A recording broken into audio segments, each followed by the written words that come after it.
Hello, and welcome to Spicy Toast Gaming. Thank you for tuning in to another Spicy Toast video. Today we are going to be going over Ashe and her guide for Path of Champions.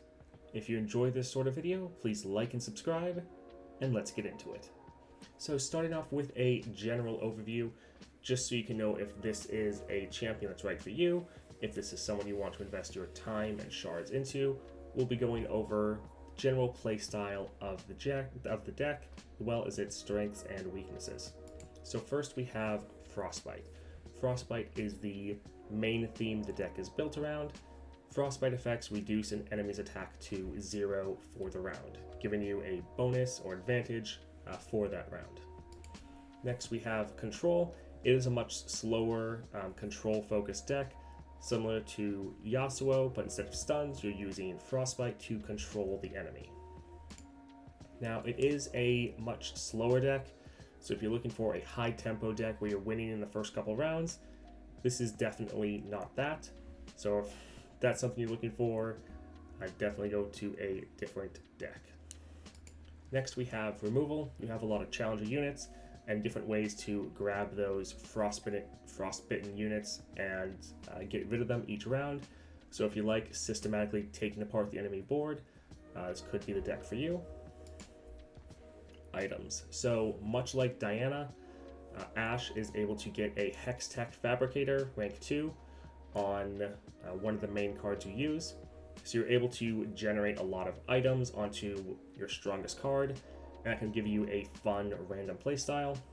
So if you liked playing that sort of playstyle with Diana in the past, Ashe could be someone you might want to try out. Built-in draw, you have several cards and effects that are going to be giving you or drawing more cards, so you're never really running out, which is quite nice. And lastly, we have Stall. So because of the Frostbite and Control aspect, you're able to stall out games where you normally would be losing and wait to draw the right cards you need, or just to a point in the end game where you can turn the tides and come out on top. So that was it for a general overview. Let's go in game now and further discuss some of the aspects we mentioned here in this overview. Taking a look at Ashe in game now, so we have her at level 21 and 3 stars. She is a 4-cost champion, so kind of the average.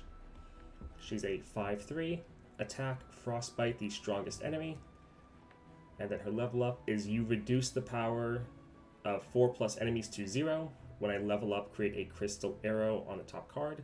Now, this says you've reduced the power of enemies to 0. It does not say you've frostbitten enemies. So there's other ways that you can get her to level up even faster without actually having to use Frostbite. When she levels up, she goes to a 6/4. Enemies with 0 power can't block. Again, that doesn't actually say frostbitten enemies, just enemies with 0 power. And attack, Frostbite the strongest enemy. When she levels up, she creates a crystal arrow on the top card of your deck. That's right here. So it's a 2-cost slow, Frostbite an enemy, and all other enemies with 3 or less health draw 1. Now her champion spell is her Flash Freeze, Frostbite an enemy, and create a Ashe in your deck. If we take a look at the star powers, her 3-star is round start, Frostbite the strongest enemy, and give it vulnerable this round. If you have the rank 1 version, it's then round start if you have the attack token, Frostbite enemy, and give it vulnerable. So you're able to Frostbite every single round, which means Ashe is normally leveled up when you put her on the board. Also gives you vulnerable for that frostbitten enemy, so that you can try to challenge them and remove it with one of your cards. Her 2-star, that +1 starting mana, when an ally kills a unit with 0 power, grant it 1/1. So there's some special interactions that can work with this, such as Enfeebling Strike. You can strike a unit that's not at 0 cost, but if you strike them and they go to 0 cost and then die from your attack, that unit actually gets that 1/1 effect. So this is nice if you're just working on getting rid of the enemy board getting rid of those frostbitten units, you're slowly buffing up your deck. So it's not a huge effect, but it is a nice just little bonus. If we take a look at your starting deck, you get Omen Hawk as your 1-drop. When I'm summoned, grant the top 2 allies in your deck 1/1. This gets Studded Leather, so it goes to a 2/2. Later, your level ups, you get a Farsight on this card, so you're always drawing this at the start of the game, which is very nice. Always good to have your 1-drop. Avros and Sentry for your 2-drop. Last Breath, draw 1 with Challenger. Pretty good. Iceveil Archer, very strong once it gets that Savage Shield. Play Frostbite an Enemy, very good, powerful 2-drop. Shared Spoils, grant the top 3 units in your deck 1/1. Plunder, draw them. You also have the Hand Sensor, just further buffing the top card in your deck. Avarosian Trapper, when I'm summoned, create a Enraged Yeti in the top 3 cards of your deck. And then with the Philosopher's Stone, you then draw 1, so you have a good chance of drawing the Yeti. The Yeti is a 1-cost 5/5, so very strong for its cost. We have Flash Freeze. This is also her champion spell, but as you can see, you get that Hextech Fabricator rank 2. Very nice to have. Frostbite an Enemy, Burst, so there's nothing they can do to stop this. Rime Fang Wolf, so a Challenger. Strike, if I've struck a unit with 0 power, kill it.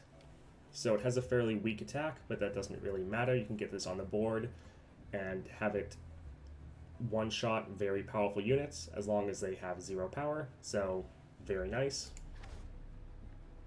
We have Ashe as the 4-drop, and then the Alpha Wild Claw for a 6-drop. Very strong once it gets that Colossal Hammer, going to a 10/7 with Overwhelm. Good for trying to end out the game. Overall, a pretty strong deck. There's no real cards that stand out as too terrible. In the early game, you might want to get rid of the Wild Claw. It is fairly expensive. Once it gets that Colossal Hammer, though, it's just got a massive stat line that can really be quite good for finishing out the game. If we take a look at the relics, so the Grand General's counter plan, round start, create a fleeting copy of me in hand. So that's essentially just going to turn into your champion spell, which is that 3-cost Flash Freeze with that Fabricator. So being able to generate one of these every single round, so you have further strength for being able to frostbite an enemy, but then also just giving another unit a rare item. Very strong. So generating this every round, quite good. Archangel Staff, round start, refill your spell mana, so you always have the mana to play this effect. I think it's very good. I definitely like it. So Gale Force is it's a little expensive since she is a 4-cost, but attacking twice means you could frostbite 2 units, which could be quite good. Giving your allies Challenger. Many of your cards already have Challenger, but just making sure everyone is able to challenge the right units and get rid of whatever units you want also could be quite nice. Troll King's Crown. Allies have Overwhelm. Could be decent, especially when you're trying to get rid of enemy units, but you also want some damage to go through the Nexus. Quite often you are challenging or using that vulnerable to get rid of the enemy. So having all of your attack be able to go through and not just kill the unit, but also have some of that carryover and damage the Nexus, it can be quite nice. Normally when you're trying to end the game, you're just frostbiting the entire enemy deck, and it can't block if Ashe is on the board, and you're using all of your units to go through and destroy them. Before you have enough damage to do that, though, you're normally taking out enemy threats with that Challenger. So Troll King's Crown can be pretty nice to have. For common slots, Spell Shield, always decent. Lost Chapter, pretty good as well. Chameleon's Necklace can be quite nice because you want to be sure you have your Ashe on board, but any extra copies of Ashe you get are just going to be that Frostbite, so again, not bad. Star Child Staff, just in case you're taking too much damage. This can give you some good sustain. And then Z Drive Prototype. Start the adventure with 2+ rerolls. If you're wanting to really get specific powers, this can definitely help out. So that's it for the general relics that I wanted to highlight with Ashe, but there's always many ways to build a champion. So there's going to be tons of different things you can play around with and try out. But that will wrap up the in-game portion. Let's go take a look at what powers you might want to grab with Ashe. So for the first group of powers, Domination, Round Start Rally. Very nice. You're always going to be frostbiting and giving an enemy vulnerable. So being able to attack every round and just get rid of enemy threats as well as damage the Nexus can be quite good. Especially with Ashe, every time she attacks, she frostbites again. So really putting the pressure on, since you're really relying on your units. So having the capacity to utilize them every round, quite nice. Hold them off, frostbite the strongest enemy this round. So doubling up on your star power effect, getting 2 frostbites off every single round, quite nice. Good to have on Ashe, giving you more control. Enfeebling Strike, when you damage an enemy, you reduce its power by the damage dealt. This is very important. Ashe scales with reducing enemies' power to 0, not necessarily with frostbiting. So being able to reduce units' power down to that effect so that you don't actually have to frostbite them, you can just have them at 0 power so they can't actually block or do anything to you. Very nice to have. Also, there is currently an interesting effect with Ashe where your units, even if the unit has power, if they attack them, reduce that power to 0, and then they die from the attack, your unit is still going to get that 1/1 buff from your star power. So interesting interaction and can help buff up your units even more. Very good for Ashe. Definitely get it if you see it. Next group of powers here, Duelist. When you summon an ally, give a challenger this round. So having challenger, being able to challenge the right units every single round, quite nice, especially with Ashe. Pretty good to have. Crush, allies have Overwhelm. Like we talked about with the Troll King's Crown, Overwhelm is pretty nice to have when you're challenging these enemy units. You're taking them off the board, but you want all of your damage to actually go through and also damage the Nexus. Can be quite nice. Disarmed, enemies have 1 less attack. This scales really well with Ashe since you're trying to reduce their attack down to 0. So for some units, this will make them start out at 0 power. Very, very good. And then if you have Enfeebling Strike, it's just 1 less power you have to worry about the enemy having, and you can just reduce them down even more. Works out quite well, helps your units get buffed up even more from that rank 2 star power, and in general just pretty decent power to have with Ashe. So for the last group of powers here, we have Spellslinger, Wild Inspiration, and Sorcery. Spellslinger, your spells cost 1 less. With Ashe, you have a good amount of spells, and then with the counter plan, you're generating another spell every round, and so being able to get those off for a bit less, quite nice. Wild Inspiration, your created cards cost 1 less.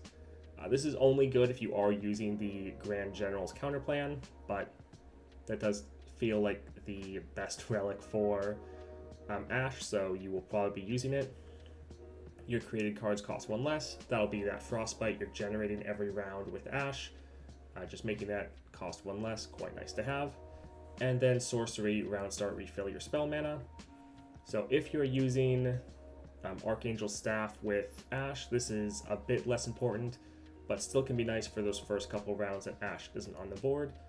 But just giving you more freedom to use your spells every round, very nice to have. Alright, let's go take a look at support champions for Ashe. Alright, support champions. So as always, we want to try to not just give you a list of champions, but kind of why you might want to be looking at certain champions. So first off, we have Challenger. So Challenger, very nice for Ashe. Make sure you're being able to grab the right opponents, especially the ones that have that Frostbite effect, so that you can just get rid of them off the board without losing your own units. Next we have Ramp. So there's certain support champions that normally you wouldn't want to play because they cost too much, but Ashe can really help get to the point where you could play them because she can stall out the game with all of her frostbites and let you play some of those more interesting and fun support champions that normally you wouldn't be able to. So for the first champion we have Fiora, very good, especially with Ashe. You're being able to challenge these units and keep Fiora safe by challenging units that have 0 power. Fiora, if she kills 4 units, you win the game. So works very well with Ashe. You can normally protect her quite well and make sure that she's just challenging those 0 cost units. Then as she's killing them, she's getting stronger and stronger because of your rank 2 star power. Quite nice, can definitely speed up your game because she could normally end the game before you could normally destroy the Nexus, so can be quite good. Definitely try her out if you see her. And then next we have Viego. So Viego, very fun champion, but he is a bit more expensive. I believe he's 6 cost, and then one of the cards that he comes with in his support deck is 7 cost. So normally you wouldn't really be able to play too well with him, but having a ramp champion or a champion that can help you with your ramp by stalling out the game can be quite fun. So you can try out some of those more expensive champions like Viego, like Aurelion Sol, that normally you wouldn't be able to have happen as well. So try that out. I think it's quite fun. This is it for the Ashe guide though. Thank you so much for watching. Thank you so much for watching that video. We're putting out daily content for Path of Champions, so if that interests you, please like, subscribe, hit that notification bell, and comment down below. We're just starting out here on YouTube, trying to grow the channel, so any help is greatly appreciated. Thank you, and have a great day.